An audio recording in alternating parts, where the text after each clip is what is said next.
Assembly ఎన్నికలకు ముందు Congress party ఏం చెప్పింది? 18 ఏళ్లు నిండిన ఆడబిడ్డలందరికీ స్కూటీలు ఇస్తామని మాటిచ్చారు.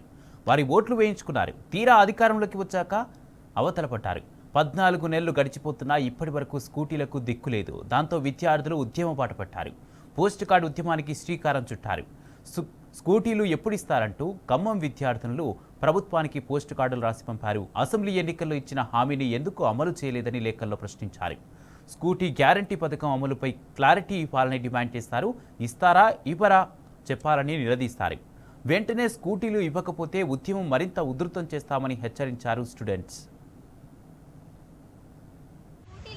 మాకు హామీలు ఇచ్చిందో ఆ హామీని నెరవేర్చుకోవాలని మా పోస్ట్ కార్డ్ ద్వారా మా ఉద్యమాన్ని తెలియజేస్తున్నాం. నా పేరు రమ్య. మాకు గవర్నమెంట్ స్కూటీలు ఇస్తా అని చెప్పి ఇవ్వలేదు. తక్షణమే మాకు స్కూటీలు ఇవ్వాలి అని మేము కాంగ్రెస్కి ఈ పోస్ట్ ద్వారా తెలియజేస్తున్నాం. నా పేరు విజయ. మాకు గవర్నమెంట్ స్కూటీలు ఇస్తా అని చెప్పి ఇవ్వలేదు.